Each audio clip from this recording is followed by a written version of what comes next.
Je crois qu'on peut démarrer si tout le monde est présent.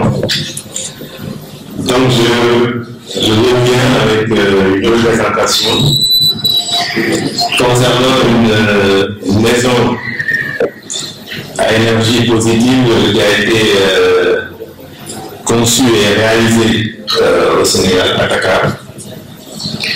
Je vais un peu l'élargir plus tard sur le domaine de Jean-Pierre concernant d'autres activités que nous menons, mais je vais juste les éclairer. Il s'agit ici de construire une maison qui répond à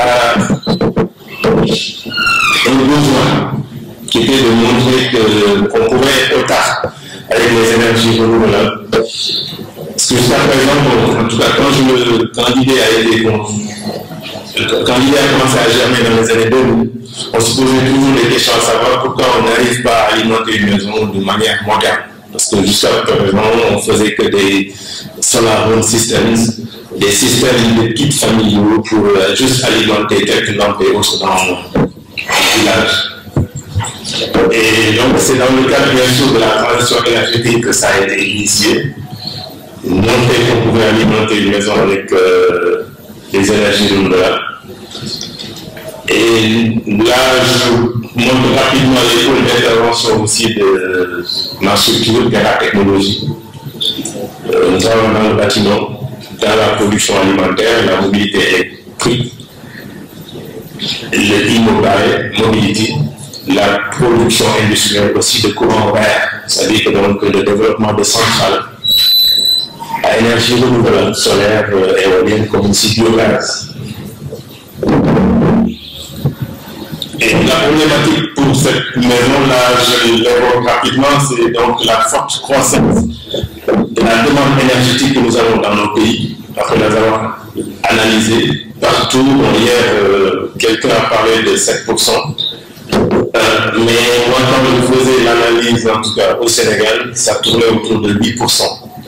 Et donc, ce qui veut dire que chaque année, l'augmentation naturelle de la demande fait que nous avons un besoin de 50 MW chaque année. Ça veut dire que ça tourne autour de 128 gigawattheures quand même de production d'énergie dont nous avons besoin. Et l'électricité est toujours subventionnée dans nos pays, bon, pas seulement dans nos pays, mais dans tous les pays du monde presque. Mais chez nous, c'est encore plus dramatique. Parce que dans un pays comme le Sénégal, sahélien, où il y a très peu de ressources, quand on dégage plus de 100 milliards de francs CFA chaque année juste pour subventionner l'électricité, et ça, je ne parle que du domaine électricité. Je ne parle pas des autres sources d'énergie, comme le swing pour le transport, pour les bateaux de pêche. Et moi, je partais de 100 milliards et le président de la République lui-même l'a dit avril passé. C'est faux ce que vous dites, c'est 135 milliards que ça vous coûte chaque année. Et il a démontré aussi, parce qu'il y a TVA et autres, mais on passe là-dessus. Et donc, on peut voir qu'il y a une très mauvaise, ou bien des fois une absence de politique de développement des énergies renouvelables dans ces pays, l'augmentation potentielle aussi des émissions de gaz à effet de serre, et les démarches pour surveiller rapidement ces problématiques. Les démarches proposées, donc, c'était d'abord un développement et un transfert, si possible, de nouvelles technologies.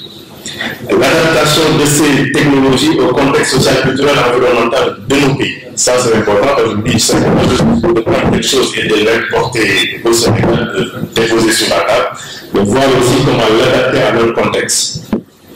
Réaliser des applications aussi pilotes, parce que tant qu'on se mettra à parler sans réaliser quelque chose de concret pour montrer aux gens, voilà ce qui est possible, et ça se fait, on va toujours se situer dans un débat que moi je trouve trop aérien, parce qu'on parle de transition, mais très peu de gens savent exactement de quoi il s'agit. Et c'est un débat trop aérien et bon, d'autre part aussi, même au niveau religieux, ce que les gens font jusqu'à présent, moi, en tant qu'intellectuel, j'ai des problèmes à lui rejouer. Que ce soit même ces structures de finance là qu'ils ont instaurées, les mécanismes de développement propre, aujourd'hui, et autres, bon, ça ne passe pas à notre contexte. Bon, je dis, ce sont des choses qu'ils ont développées, mais qui ne répondent pas à nos attentes. Et d'autre part, si on a fait des applications, il faut bien sûr un accompagnement scientifique pour voir qu'est-ce qui marche pas. Et si ce sont des résultats probants, pourquoi ne donc pas chercher à les vulgariser? Et donc la démarche a été d'abord de voir quel est le matériau qui correspondait le plus à ce que je voulais. Construire une maison qui a une demande énergétique le plus faible possible. Et là, je n'ai pas cherché loin. Je dis, nous tous, nous avons, si nous ne sommes pas nés dans un village, nous avons des parents qui y habitent. Et quand nous y allons, nous trouvons toujours des canaries encore en terre. Vous puisez de l'eau de ces canaries en terre, l'eau est très fraîche. Et donc, vous avez à côté des canaries en sirop, l'eau n'a pas la température qu'il faut et l'eau est chaude. Et donc, déjà ça devrait nous donner des indicateurs. Nous entrons dans les maisons en terre, dans les bâtiments coloniaux qui existent encore dans certaines villes. Il fait très frais à l'intérieur. Ça démontre qu'il y a quelque chose que la terre a, que les autres matériaux de construction, comme le ciment, n'ont pas. Et je me suis approché du seul centre de recherche sur les matériaux qui existait en ce temps, en tout cas au Sénégal. Je crois que c'est le seul jusqu'à présent au Sénégal. Est-ce qu'ils ont fait des études techniques sur les matériaux terre? Et ce n'était pas le cas. Et donc, c'était juste sur la solidité et autres caractères qu'ils ont étudiés, mais pas quand même les aspects techniques. Et donc, il faut que je me lance là-dedans. Et de part, je voulais aussi aller vers un autre, une connotation qui était là un peu péjorative de la terre et des énergies renouvelables. Parce que très souvent, on pensait que c'est fait pour les pauvres, c'est pour les villageois, mais c'est pas adapté aux villes, c'est pas adapté quand même au modernisme. Et mon défi était de réaliser un bâtiment pareil dans une cité moderne, entre guillemets, où il y a quand même que des cadres. Parce que bon, j'ai eu la chance de tomber dans un quartier très international. Parce que quand je vois seul dans ma rue, il y a une dizaine de nationalités quand même qui habitent dans cette seule rue dans mon quartier. Et donc c'est un quartier quand même où il y a beaucoup de cadres internationaux qui habitent, de la PCAO, de la CEDEAO, de l'UMOA, de l'ONU aussi. Et donc c'est ça qui m'a poussé à le faire dans un quartier plus ou moins moderne pour montrer aux gens qu'on peut vivre quand même moderne. Et là, vous voyez un peu le site à peu près. Et ça, je montre cette image pour juste montrer que des fois, on a aussi des problèmes parce qu'hier, durant les présentations, on a vu qu'il faut faire attention à l'orientation, comment orienter son bâtiment et tout. Et dans nos quartiers, dans nos villes aujourd'hui, il est très difficile de tenir compte de ces aspects. Et là, par exemple, c'était juste un terrain de 225 mètres carrés. Et je ne vous dirai pas combien ça coûte, en tout cas à Dakar, c'est très cher. Et donc j'étais content de pouvoir construire là-bas. En tout cas, ça fait je ne peux pas conclure avec combien ça coûtait. Et donc là, la rue était déjà existante, goudronnée et tout. Je ne pouvais orienter la maison donc comme indiqué. Et donc nous avons fait des blocs de terre, des blocs de terre compressés. Il fallait diminuer l'utilisation des énergies le plus, en tout cas, autant que possible. Et là, je me suis renseigné sur place pour voir ce que les gens font, la documentation aussi. Il y avait déjà beaucoup, il y avait un architecte aussi qui avait travaillé là-dessus, à Ouagadougou. On a beaucoup échangé. Et ça nous a permis de démarrer au pays.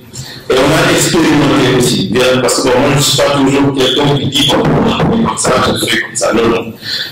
On a cherché à faire avec des tables vides pour avoir une bonne question et surtout un compactage assez solide. Et les premiers tests réalisés ont montré que les briques étaient très solides et on a démarré les travaux. Et donc, d'abord, le premier chantier qui devait servir au bureau. Plus tard, on a arrêté parce que dit pour être crédible quand même, on ne peut pas dire aux gens c'est bon, on peut faire des maisons en terre et soi-même habiter dans un appartement en ciment, béton et tout, où il n'y avait rien d'énergie renouvelable. En fait, je souffrais des coupures de courant parce que je n'avais aucune possibilité dans cet appartement au centre-ville d'y installer des installations solaires. Et je me suis dit non, pour être crédible, il faut moi-même que j'habite dans une maison pareille. Et c'est ça que je me suis à faire une maison dans un quartier pareil et pour y habiter moi-même et montrer que ce soit implanter aussi ma famille. Et je ne voulais vraiment pas me passer de quelqu'un confort. Là, c'est une des qualités universitaires de la Terre qui est connue, vous pouvez vous documenter là-dessus sur Internet. Plus tard, je vais vous montrer quand même quelques mesures qui ont été faites qui démontrent cela. En fait, c'est quoi? C'est-à-dire qu'il y a un déphasage de la transmission des températures. Et de ce fait, quand il fait, pour résumer, quand il fait chaud le matin, bien durant la journée dehors, vous avez un climat tempéré, agréable à l'intérieur. Et quand il fait frais dehors, il fait plus chaud quand même à l'intérieur. Et ça, on le remarque surtout en période de fraîcheur, au mois de décembre, au mois de janvier à Dakar. Des fois, je suis obligé, vraiment au mois de décembre, d'allumer les ventilos dans les chambres. Alors que tout le monde se couvre, les gens mettent de l'encens là pour se chauffer quoi, dans les chambres. Et c'est un phénomène vraiment visible. Et voilà. Et donc là, aussi initié, c'est vrai que pour le tournage, je ne vais pas aller dans ces détails là, si on va le faire plus tard. Mais on a donné quand même avec du ciment. Parce qu'il fallait un minimum de ciment au lieu de la chaux. Et la chaux coûte très cher chez nous, donc j'ai pris du ciment. À un taux de 10%, ça me correspondait à ce que nous voulions. Et comme nous voulions aussi aller en hauteur, à étage, je n'ai pas voulu prendre de risque en disant non, on n'est pas de ciment, on est diminuer 5. Non, j'ai dit non. C'est la solidité et vraiment, la sécurité était très importante quand même. Et on a fait aussi des coupoles avec équerre, comme on voit ici. J'espère que vous le voyez au milieu, la photo de parle au milieu. Et des innovations que je trouve, parce qu'à mon avis, jusqu'à présent, on n'a pas encore vu quelque part. Nous avons réalisé des ourdis en terre. Que vous voyez ici, le mur du plancher. Bien sûr, les éléments sont en béton. Et ça a été solide, on a testé. Et nous habitons là-bas depuis quand même 2010, avril 2010, et nous n'avons pas du tout de problème avec la sécurité de la société. Je vais avancer rapidement, et donc là c'est le chantier à peu près. Et une autre qualité de la terre, c'est vraiment, ça je l'ai découvert, ça fait pas longtemps, parce que qu'on le veut ou non, c'est vraiment en Inde, où beaucoup d'études sont réalisées sur la terre. Parce que moi j'étais surpris. Ils ont fait beaucoup de rajoutements là-bas. Et là, les ondes électromagnétiques, par exemple, on s'est rendu compte que la Terre protège beaucoup contre ces ondes électromagnétiques. Et je me dis, aujourd'hui, nous voyons ces antennes BTS qui sont partout installées dans nos villes et qui, très souvent, sont source de cancer du sang, surtout chez les enfants. Parce que ça a poussé quand même certaines villes, en tout cas, de ce que je connais moi, en Allemagne. Il est interdit aujourd'hui de placer des antennes BTS sur une certaine distance, enfin, pas les éloigner des écoles. C'est formellement interdit aujourd'hui. Ils se sont rendus compte qu'il y a eu des taux de cancer chez les enfants de leucémie du sang très élevés, et c'est ce qui a poussé ces gens à le faire. C'est dommage, chez nous, en Afrique, on n'est pas encore arrivé à ce stade. On voit en plein centre-ville, partout les gens qui louent les toits de leurs habitations, de leurs immeubles, pour que les gens viennent dans ces antennes de téléphone mobile qui ont des fréquences, des ondes assez fortes quand même. Et c'est vrai qu'il y a des études qui ne sont pas très claires, quoi. Chacun essaie de justifier sa démarche à travers des études, mais moi je trouve quand même que c'est prudent de se protéger. Et comme la Terre protège contre ces ondes électromagnétiques, c'est déjà une bonne chose. Les nuisances aussi, à son environnement, c'est aussi le même cas. On s'est rendu compte que ça protège beaucoup. Et là, au niveau de la coupole du milieu, on a fait une ouverture pour laisser l'air chaud s'échapper, mais pour des raisons de sécurité. Et pour aussi se protéger contre la poussière et autres, j'ai décidé après qu'on y mette des coups de verre. Ça laisse quand même la lumière bien passer. C'est un moment où je me dis, peut-être qu'on trouvera un jour une solution qui me permettra de laisser l'air chaud s'échapper et de filtrer la poussière et les autres insectes aussi. Parce que bon, le problème est que à cause des fleurs et de gazon, les arbres et autres, nous avons beaucoup de moustiques. Que ce soit en période hivernale comme en période sèche. Vraiment, je me dis, bon, je ne prends pas de risque quand même à exposer ma famille au paludisme. Non, il faut se protéger contre les moustiques. Et pour la côté, on voit un aménagement intérieur, c'est mon bureau en haut. Bon, là aussi, on voit le bâtiment commence à être réalisé, terminé. Pour tester aussi dans cette démarche écologique, dès le départ, on a construit un puits que l'on voit là à droite. Et on a été surpris quand même à une profondeur de 7 mètres, on a pu avoir de l'eau. La nappe n'était pas si profonde que ça. Et c'est ce puits donc, qui a servi à approvisionner la construction en eau pour faire les briques et autres, et aussi pour arroser. Et on a tout de suite prévu un système d'alimentation parallèle avec l'eau du puits.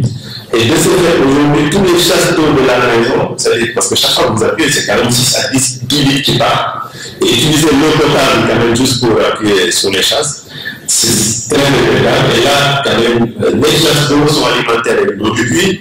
L'arrosage des arbres aussi, des fleurs et tout, tout est fait avec l'eau du puits. Comme aussi le lavage des permons, des carreaux et autres, quoi. Et ça nous a permis vraiment de beaucoup économiser en eau. Et je me suis dit, bon, est-ce que ça valait donc avec ça la peine de collecter les eaux de pluie? On le fait, mais on l'utilise presque plus. Et là, on voit les aménagements à gauche du bâtiment de la cour intérieure. Là, je vous montre cette image parce que c'est l'une des erreurs qui ont été commises durant la construction. Et c'est important quand même de porter votre attention là-dessus. Nous n'avons pas fait attention sur l'orientation des plans. Mais le problème qu'il y a, c'est que nous avons des normes de sécurité à Dakar. Franchement, pour le moment, on est tout le temps visité par des gens qui ne veulent pas avoir chez nous, mais qui ne plus ceci ou quoi que ce soit, et que nous pouvons les dégâts. Et raison pour laquelle on est obligé de mettre des grilles, des tablettes, ou bien même concernant donc, les murs qui donnent sur le cours, à la cour du voisin, de tout fermer. Et là, c'était le côté nord. Et plus tard, nous avons remarqué qu'à Dakar, nous avons beaucoup plus de vent nord-sud. Et ça, nous ne savions pas lors de la réalisation du bâtiment. Et ça a été une erreur fatale, mais que nous avons modifié quand même. C'est vrai que nous avons les voies à l'est, vous voyez ici en blanc et en haut aussi, mais ça ne suffit pas beaucoup pour laisser beaucoup de vent traverser. En bas, au niveau du salon, ce n'est pas un problème. Dans les deux chambres à coucher, ce n'est pas un problème, mais au niveau du couloir, quand même, on pourrait beaucoup plus utiliser cette vitesse du vent, cette aération naturelle pour faire sortir de la chaleur. Ça n'a pas été bien fait. Au niveau de la coupole aussi, quelque chose que nous avons initié et qui a été très bénéfique. Nous avons intégré des pompes de verre. Parce que très souvent, les gens font des coupoles ou des voûtes avec la brique, mais on ne pense pas à éclairer après les pièces. Et très souvent, quand vous allez même dans les zones, partout, en tout cas, j'ai vu, il fait un peu sombre dans les pièces. Et là, quand même, à travers ces bulles de verre, nous avons des sortes de puits de lumière. On a presque une quarantaine de panneaux à remplacer. Parce que bon, il a voulu jouer au malin, il est parti lui-même en Chine, il a fait venir un conteneur. Ça a été installé, bon, et là, maintenant, au mois de janvier prochain, on va remplacer tous les panneaux à hauteur de presque 35 millions de francs CFA. Bon, c'est une maison un peu exceptionnelle quand même. C'est un grand système qui, à mon avis, pourrait même alimenter un village, mais là, on est obligé aujourd'hui de remplacer le tout, parce qu'on a tout un des problèmes, et c'était des panneaux de mauvaise qualité. Je ne veux pas dire que les Chinois font de mauvaise qualité, Parce que tout ce qu'on achète en Chine, en Allemagne ou en France et ailleurs, ça vient aussi de Chine. Mais ils respectent les normes quand il s'agit de livrer pour ces pays, et quand c'est destiné à nos pays, malheureusement, nous n'avons pas aussi les possibilités sur place de tester la qualité de ces panneaux qui débarquent. Là, donc, l'installation, on voit au milieu avec l'onduleur. Là aussi, on a joué sur la, comment on appelle encore, le taux de simultanéité. Parce que très souvent, quand on fait un branchement, les gens vous disent, on fait le calcul de la puissance que vous voulez installer, et puis après, on se base sur ça pour mettre un onduleur de reporter. Normalement, j'aurais dû mettre un onduleur de 5-10 kW dans cette maison, mais je me dis quand même pourquoi dépenser 3-4 millions, parce que c'est très rare que je mette la machine à café, le four micro-ondes et je ne sais pas, le fer à repasser au même moment en marche. Et donc, il faut savoir gérer quand même l'utilisation électrique. Vous le faites, là vous économisez 2 millions de francs CFA. Et ça m'a permis d'installer juste un onduleur de 2,2 kW. Et là c'est très facile. Quand le matin je me lève, je mets la machine à café en marche. 5 minutes c'est terminé, après grille-pain ça peut être mis en marche sans rien déranger. Le problème on l'a seulement quand vous mettez les machines en marche au même moment. Four micro-ondes, machine à laver, et machine à café. Et c'est très rare que ça se passe, ou bien grille-pain. Ces histoires qui, au démarrage, ont besoin de 1000-1200 watts. Mais ce n'est pas le cas. Vous pouvez vraiment économiser votre investissement et donc réduire les coûts. Le générateur éolien, on le voit aussi, ici. Le système installé produit donc en moyenne 7 kWh. Alors là, je me suis trompé, ce n'est pas par an, c'est par jour. Excusez-moi, c'est 7 kWh par jour. C'est une erreur là, de ma part. C'est 7 kWh que ça produit par jour. Et le système, c'est un système off-grid, connecté au réseau. Bon, ça n'existe pas en Europe. Et on l'a, parce qu'en général, soit on est off-grid ou bien on est on-grid. Donc, connecté au réseau ou bien carrément un milieu. Connecté au réseau, on injecte tout ce qu'on produit dans le réseau. Et là, c'était vraiment destiné à l'autoconsommation. Et là, nous sommes en 2010. Moi, j'ai dit, quand je prends aujourd'hui l'Allemagne qui est le pays innovant dans ce domaine, c'est maintenant qu'ils ont commencé à pousser les gens à faire de l'autoconsommation. Et donc, la commutation se fait d'une manière manuelle, parce que j'ai maintenu le branchement du réseau de la Société nationale d'électricité pour un cas de maintenance, un cas de panne, pouvoir quand même approvisionner la maison en énergie. Pour le stockage aussi, comme je le disais tout à l'heure, je me suis limité à une autonomie de 36 heures. J'aurais pu aller au-delà, mais ça m'aurait occasionné des frais supplémentaires pour les batteries. Et là, c'est à voir, chacun jugule et voir comment faire. Quand je vois que le taux de charge est assez faible, je ne m'aventure pas, par exemple, à mettre la machine en marche ou bien à faire de repassage. Je me dis non, je le fais demain. Ou bien quand les batteries sont pleines durant la journée, j'ai dit, écoutez, est-ce que vous avez encore quelque chose à faire? Il y a du linge à repasser, faites-le parce que là, on perd du courant. Et là, je reviens à un problème. Pourquoi? Parce que là, je vous ai dit, j'ai demandé à ce que, comme la loi le permet, d'injecter du surplus de courant dans le réseau. Et là, nous avons une loi qui existe depuis 2011. Le décret d'application tarde à sortir. Ça, je dois le dire. Le décret n'est pas encore sorti. Mais la loi est là. Je les ai interpellés là-dessus et jusqu'à présent, rien ne s'est passé. Après avoir relancé, et là, aujourd'hui, je me suis dit, bon, je laisse faire.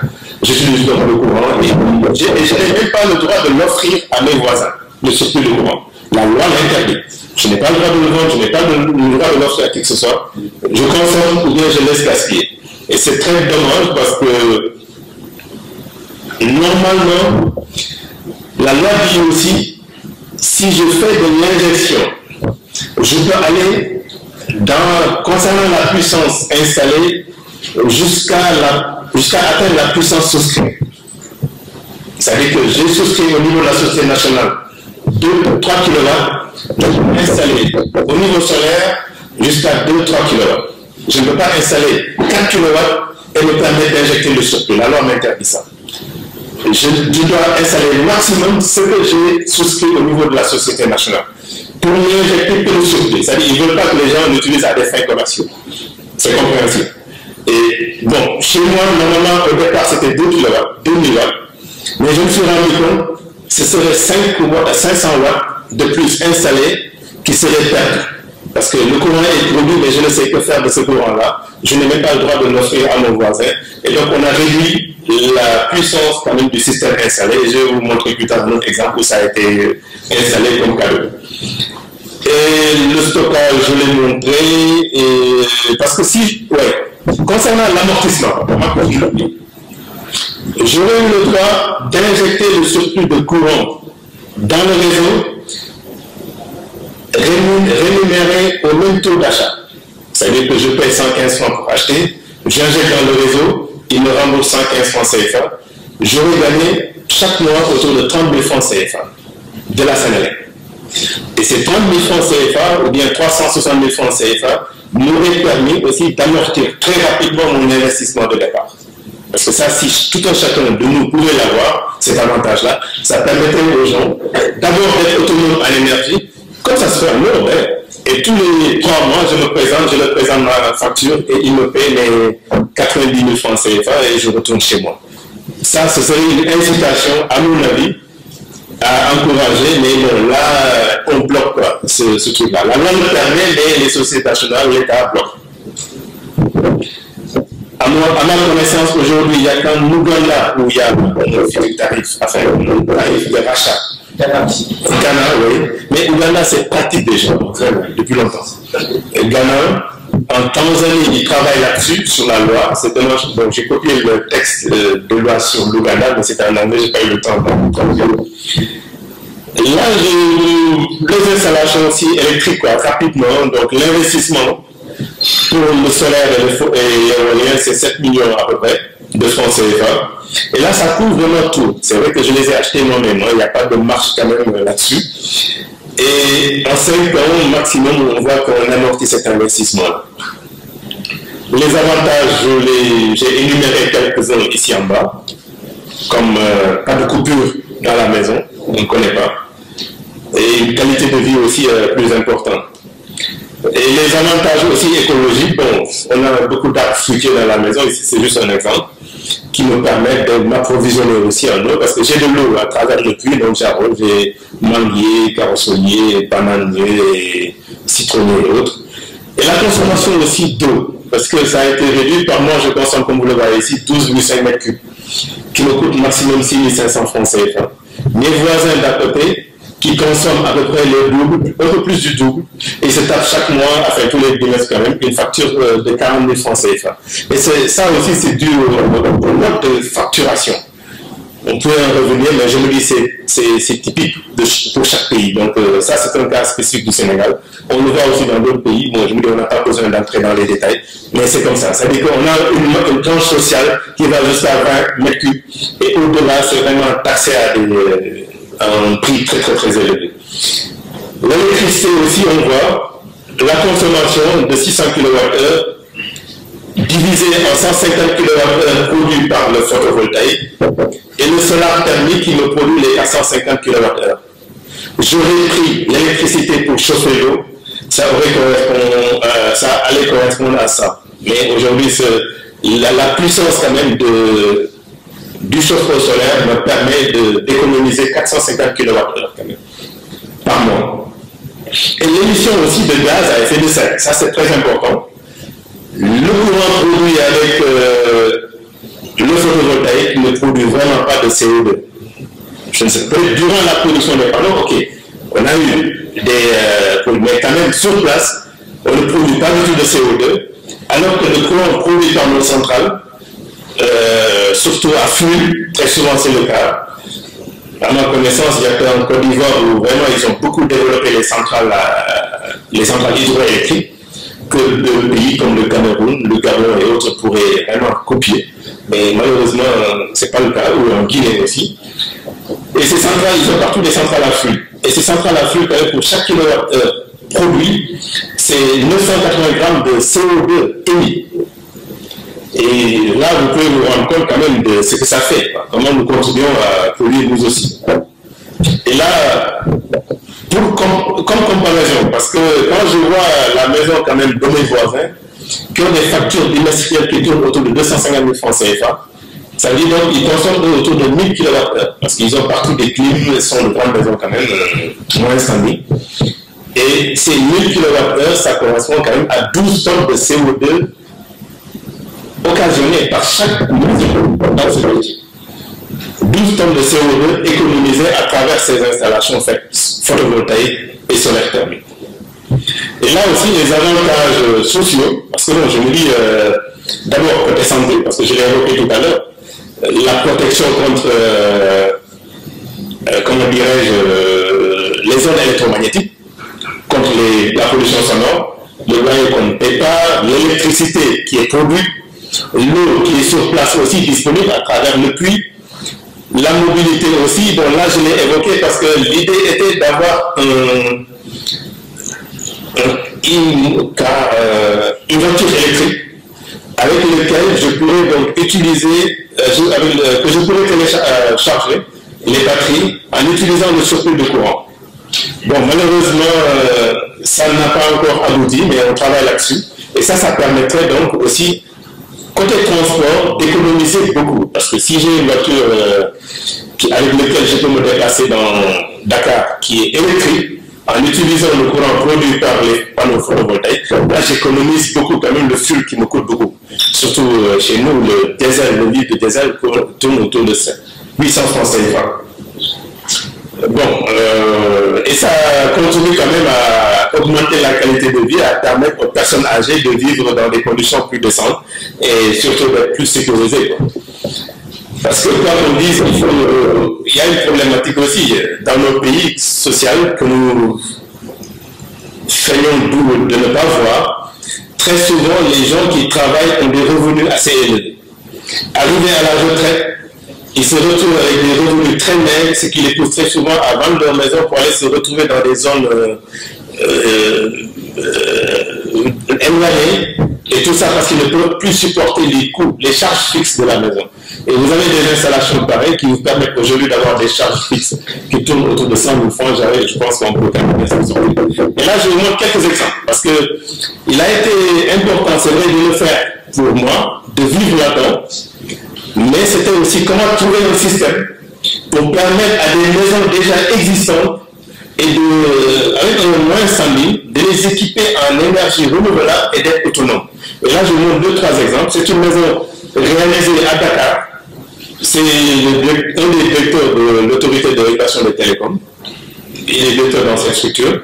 Et c'est une maison R+2, complètement aussi équipée avec un système solaire hybride, photovoltaïque, thermique et éolien. Vous voyez les puissances ici installées.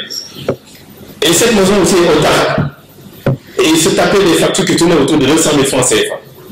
Et là aussi, on a installé la même chose. Vraiment avec une machine à laver qui est installée, connectée au chauffe-eau et tout. Et pour montrer que ce n'est pas seulement M. Dieu qui peut habiter dans une maison pareille, mais d'autres exemples aussi patents qui sont là. Et ça permet aujourd'hui à ce monsieur d'économiser 200 000 francs CFA qui paye comme facture d'électricité. Là aussi, c'est une villa, une grande villa à Dakar, qui est complètement équipée avec des énergies renouvelables. Cette maison n'est même pas connectée au réseau Sénégal. Et elle est complètement aussi autarque. On y trouve même plus de 16 splits dans cette maison. Et malgré tout, tout est alimenté avec des énergies renouvelables. Machine à laver, tout, avec des écrans plats. Et ça, c'est dans le domaine industriel. C'est une entreprise qui est à Dakar. Et ils importent les riz parfumés là, parce qu'aujourd'hui, il y en a beaucoup. Ils ont été les premiers à importer le riz parfumé au Sénégal.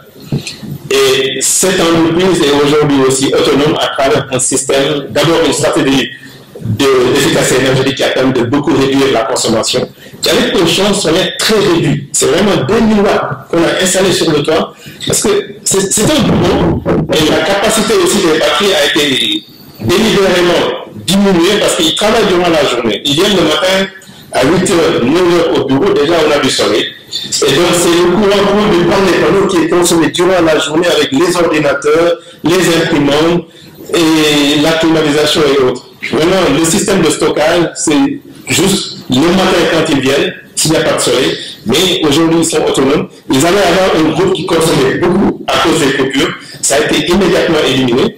Et là, nous avons un système éolien, et ça nous a beaucoup surpris parce que nous sommes en bordure de mer qui produit beaucoup de courant. C'est un truc de 1 kW. Là, on n'a pas voulu le placer sur le toit, on a fait un support spécial quand même en béton et c'est placé là-dessus. Et depuis 2012, ça a été installé et là, jusqu'à présent, donc, ils ne m'ont jamais appelé, ils sont vraiment contents. Là, je vous l'ai dit tout à l'heure que bon, il me restait quand même des panneaux chez moi que je ne pouvais pas installer parce que je me dis, je le fais, le courant est perdu, je ne peux pas injecter dans le réseau parce que la loi m'avait permis d'installer jusqu'à 2000. Et j'ai installé 1500 à peu près, les 500 qui restaient. Nous avons un jardin dans le quartier qui était complètement délabré. Et donc, j'ai utilisé les panneaux solaires pour les installer là-bas, mobiliser les gens du quartier. Et beaucoup ont contribué d'une manière, enfin, surtout une contribution financière au début, parce que bon, j'en ai parlé avec un voisin du quartier, on me dit écoute, il faut qu'on aménage notre jardin quand même, essayons de voir qu'est-ce que les gens peuvent faire. Et rapidement, on a pu avoir autour de 2 millions de francs CFA. Et en équipe, et donc avec les panneaux que j'ai offerts, les lampes et autres, on a rapidement commencé à aménager. Et les autres sont venus nous trouver là-dedans. Les dames que vous voyez ici, c'est un des habitants du quartier qui les a achetés et installés. Lui-même, il a payé dans son étau à hauteur de 2 300 000. Et donc, même les taureaux, les balançoires, tout ça a été fait. Et c'est un jardin qui est vraiment, à mon avis, innovant. Ça aussi, ça entre dans le cadre de l'aménagement du territoire. Parce que très souvent, c'est vrai qu'on voit les gens qui sont froids, comme ça a été montré tout à l'heure, mais c'est juste devant sa porte, devant son mur. Mais là, c'est un jardin qui appartient au quartier. Et nous avons tous contribué là-dedans. Par exemple, ces cocotiers, c'est un des habitants du quartier qui les a achetés, ça a été installé, planté. Et on les a fait parrainer par les habitants. Donc, chaque famille a un cocotier qui lui appartient et on dit c'est à vous d'arroser cet arbre-là. Et aujourd'hui à Dakar, c'est le seul jardin où vous avez des jouets comme balançoires, toboggans et autres qui sont gratuitement à la disposition des enfants. Il n'y en avait que 2 à la zone B, zone B, qui ne fonctionne plus, et celui-là. Et tout ça, quand même, financé par les gens du quartier et entretenu aussi par nous. Et le maire de Dakar, depuis son élection, sa réélection, c'était au mois de juin. Il est venu 2 fois déjà pour le voir, le maire de Dakar, Khalifa Sall. Et ce n'est pas pour nous vanter, mais ça dit que nous avançons aussi, nous faisons des innovations dans ce sens, parce que les gens ont été très surpris. Et là, nous sommes en train de faire un puits pour arrêter d'utiliser l'eau de la SCE pour arroser les arbres et autres. Ça va être un jardin vraiment écologique. Et ça, c'était juste un exemple pour montrer. Il y a d'autres aussi qui sont, mais bon. On passe dans bon, sur demande de Jean-Pierre, je me suis dit, bon, on va un peu élargir, montrer rapidement aussi d'autres applications qui ont été faites. Là, c'est un verger écologique, alimenté avec des énergies renouvelables, le solaire, biogaz et autres. Les lampes, un système de pompage solaire que vous voyez là sur l'image du milieu. Une petite pompe d'ici installée avec, qui peut aller jusqu'à 110 mètres de profondeur, des congélateurs aussi dans le verger et tout, pour vraiment améliorer aussi la production agricole. Là, on a fait une station biogaz en terre, comme je disais tout à l'heure. La coupole a été faite en terre, parce que très souvent, moi ce que je voyais, c'était des stations biogaz avec le dôme coulé. Il faut du béton.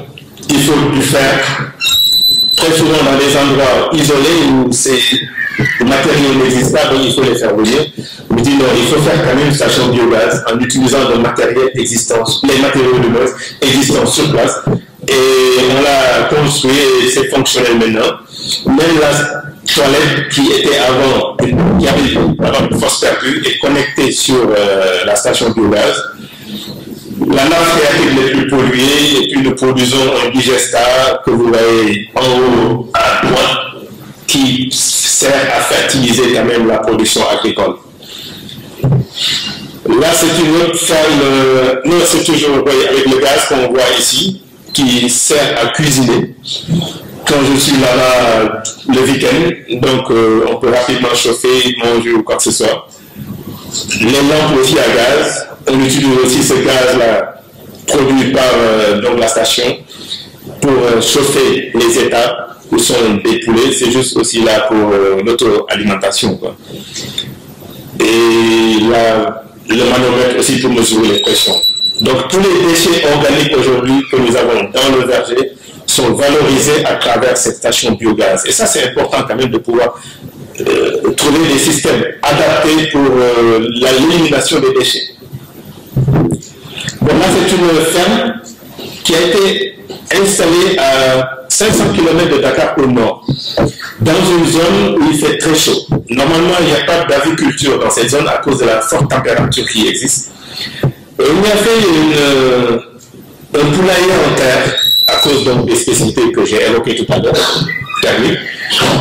Complètement aussi, on a plus de 35 mètres de profondeur, des frigos, tout avec un système d'ici qui fonctionne, et les lampes, des ventilos aussi dans les poulaillers.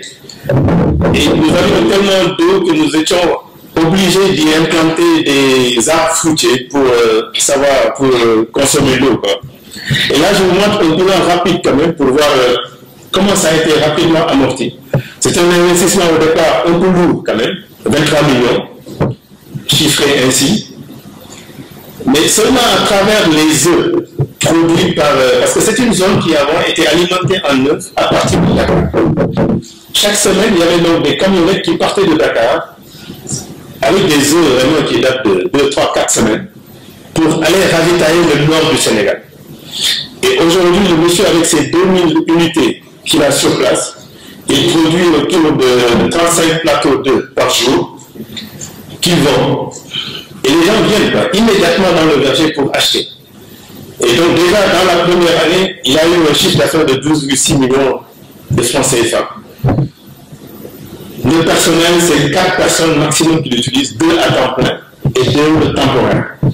Donc des charges fixes presque inexistantes. Et là aussi, il a une station biogaz. Tous les déchets du poulailler sont valorisés là-bas, les déchets organiques aussi sont valorisés. Et donc, pour voir comment rapidement on peut amortir. En moins de 5 ans, tout l'investissement de 23 millions va être amorti et il va même avoir beaucoup de bénéfices. Donc, rapidement, vous voyez. Bon, là aussi, c'est une expérimentation que nous sommes en train de faire à Dakar.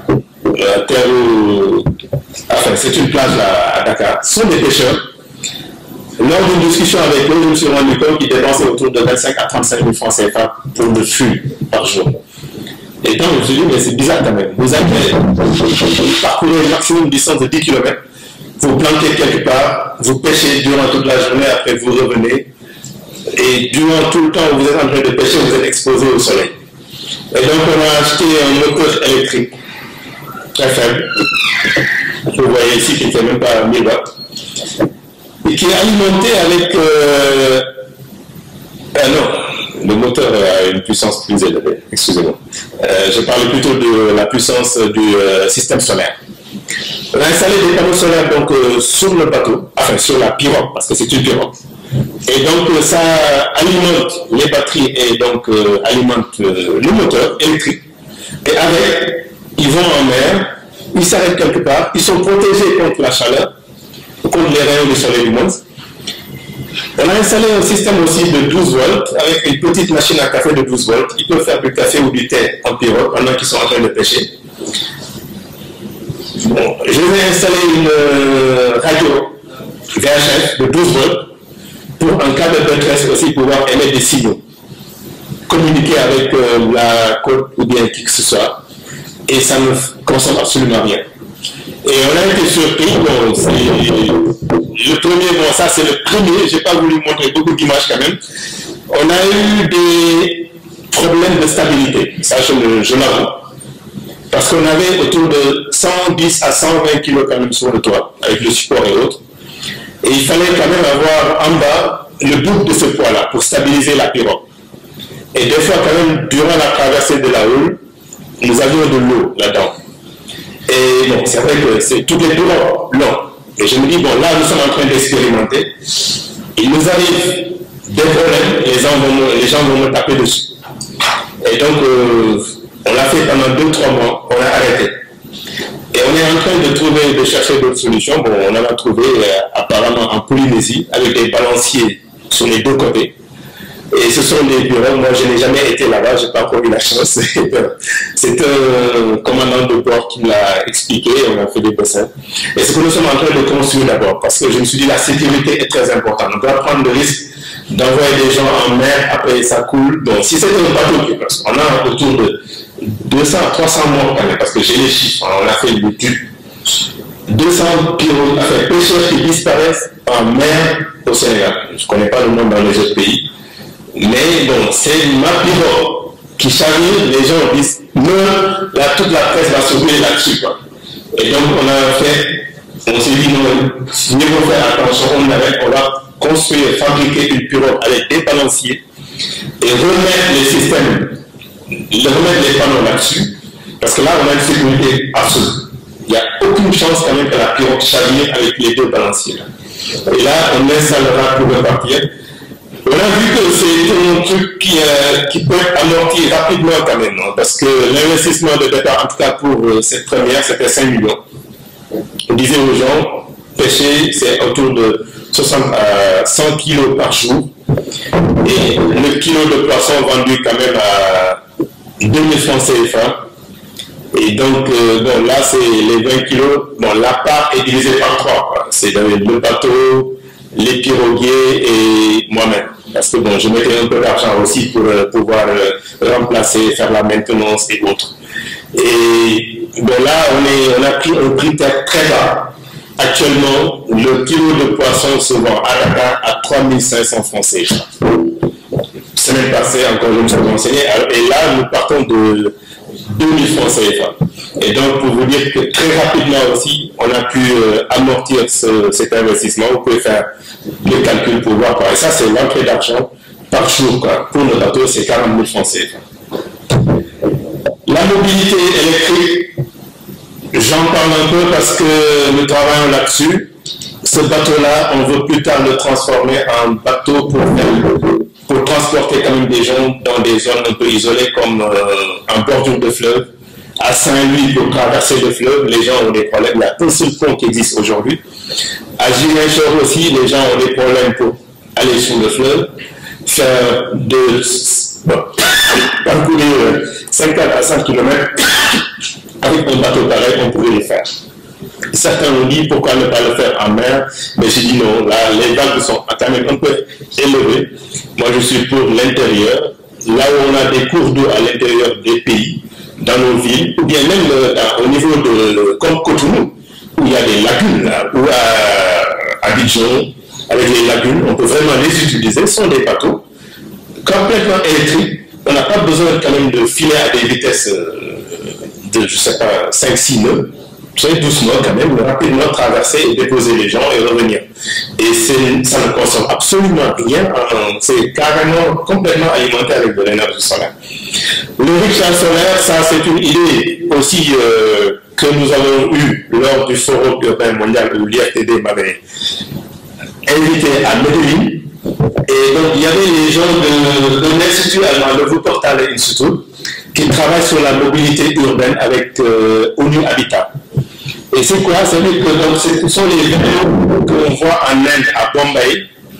Des vélos pareils, donc les transformer avec des panneaux solaires sur le toit et qui peuvent transporter jusqu'à 10 ou 20 élèves, comme on en voit très souvent quand on est en campagne. On voit des élèves quand même qui font beaucoup de kilomètres pour relier le prochain lycée ou bien le prochain collège, parce que dans leur village, il n'y en a pas.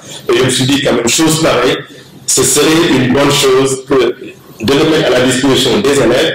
Et quand ils sont en place, bon, le rickshaw solaire pourrait venir peut-être servir aux femmes qui veulent aller au marché, faire quelques courses ou autre chose. Et ça augmente aussi la mobilité. Pourquoi ne pas l'utiliser aussi pour transporter des malades? Parce que très souvent, on voit des gens dans des zones reculées, malades, qu'on transporte avec des charrettes. Et là, ce serait vraiment plus confortable. Et on travaille là-dessus. Bon, le problème, c'est que jusqu'à présent, nous n'arrivons pas encore à trouver de financement voulu pour avancer. La dernière fois que j'étais en Allemagne, il y a 2 mois, on a tapé à beaucoup de portes, espérant que vraiment ça va aboutir sous peu. Parce que, bon, eux, ils ont voulu nous focaliser sur Nairobi, dans la ville, ce que je ne veux pas. Parce que j'ai dit, dans la ville, nous avons déjà beaucoup de moyens de communication, de moyens de transport disponibles. Moi, je pense ici vraiment aux villages reculés, aux zones reculées où nous avons des enfants qui ont parfois des kilomètres à parcourir pour aller au prochain lycée, au prochain collège. La voiture électrique aussi, ça pourrait intéresser la ville, parce que là, c'est une idée qui a germé un peu. Bon, je ne veux pas trop m'aventurer là-dessus. J'étais voir les gens de BMW, j'ai eu la chance quand même très tôt en tant que jeune ingénieur, c'est là où j'ai travaillé le premier dans ma vie. Et en 88, et actuellement le chef du département e-mobility et électricité, c'est un Sénégalais. C'est un ami, nous avons été ensemble, il parle de ça. Et ils ont développé donc la voiture électrique i3, ça s'appelle. Bon, cette i3-là, c'est une voiture trop sophistiquée. Vraiment, elle demande même quel est le taux actuellement le tarif pratiqué à telle heure pour charger, c'est élevé, on ne charge pas. Et donc, on a eu 2 séances de travail pour faire un modèle live. Bon, en tout cas, on a beaucoup d'instruments trop sophistiqués qui sont là-dedans et les mettre à la disposition de nos villes pour les gens qui ont des installations solaires chez eux. Parce que très souvent, moi je vous dis que ça soit à Yaoundé, à Abidjan ou à Dakar, je me lève le matin, je prends ma voiture pour faire à peu près maximum 10 km pour aller au lieu. Et durant le trajet, je ne dépasse jamais la vitesse de 80 km à l'heure. Et donc on a des voitures très puissantes qui ne servent à absolument rien. À commencer par moi-même, parce que moi je dis j'ai une voiture très puissante, mais je fais 80 km à l'heure maximum. Pour faire 10 km, arriver, on garde la voiture toute la journée, la voiture là exposée au soleil. Mais pourquoi ne pas utiliser donc ce soleil durant la journée pour approvisionner, alimenter la batterie? Et le soir, je retourne, je fais 10 km, je garde la voiture, et là aussi les batteries sont pleines et autres. Vraiment, il y a des possibilités qui sont là, et c'est dans ce sens-là. Bon, ça va aboutir, ça ne va pas aboutir, on ne sait pas, parce que là, le mois prochain, je dois encore y retourner. On aura des discussions, parce que ce sont des rêves, en tout cas, qui sont exprimés. Et j'ai eu la chance d'avoir une oreille très attentive au niveau d'un des directeurs. Et ce Sénégalais-là qui dirige ce département aussi soutient beaucoup ce projet. Et on travaille là-dessus. Donc je me dis, ça ne doit pas être une voiture de paix. Ça peut être aussi une autre marque. Parce que c'est vrai qu'avec l'image que ça a, il faut beaucoup dépenser. Mais non, je me dis, ça peut être aussi une autre marque. Une voiture électrique qui pourrait servir dans nos villes. Je me dis, ce besoin-là, que ça soit au Caire, par exemple, des villes où vraiment on perd du temps dans les embouteillages, vous êtes dans la circulation, vous n'êtes pas en charge par vos batteries. Le dernier volet, ça c'est la production de courant vert, je l'ai évoqué tout à l'heure. Ça c'est une centrale qui devait être réalisée, bon j'espère qu'un jour quand même ça se fera, dans la banlieue dakaroise, 3 MW pour alimenter autour de 4500 ménages. Et le prix de vente du kilowattheure, comme vous le voyez tout à fait en bas, 85 francs CFA. Malheureusement, le DG de la Sénélec de la société me dit non, ce prix est trop salé. Moi, je veux 65 francs CFA. Et bon, je me dis avec 65 francs, je ne pourrais pas parvenir à rembourser ce prêt de 4 milliards pour la carte du bleu me donne.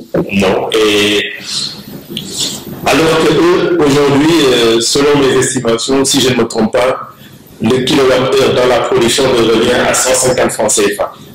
Ils vendent à 115, même aux industries, ils vendent à 150 francs CFA. Donc à ce prix, je le vends à 85, ils vendent à 150, ils ont déjà une marge de je ne sais combien.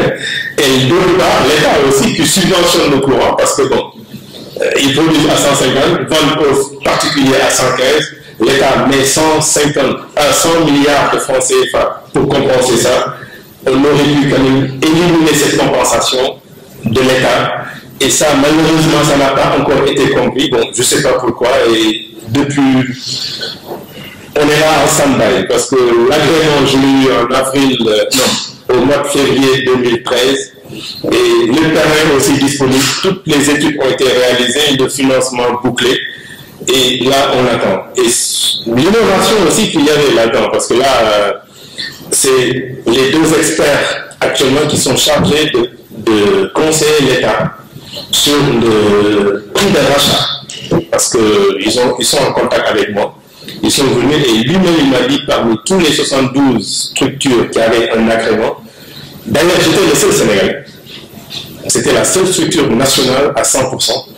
Tous les autres 71 c'était des étrangers. Bon, moi je ne sais pas, on favorise les étrangers, mais un fils du pays qui vient et dit je veux faire, on lui dit non, on le met à l'égal. Et les 72, bon, ils ont signé pour 10. Moi j'ai été laissé en rade, mais les 10 aussi qui ont été signés, les financiers. Bon, ça c'est un bâtiment actuellement en chantier, bon, aussi en terre, pour juste clôturer, et donc qui va servir de bureau donc, pour l'entreprise, et qui aussi dans un quartier de Dakar, pas loin de la mer, et c'est aussi un plus de. J'espère que j'ai un peu répondu à certaines attentes à travers donc, cet exemple que j'ai montré.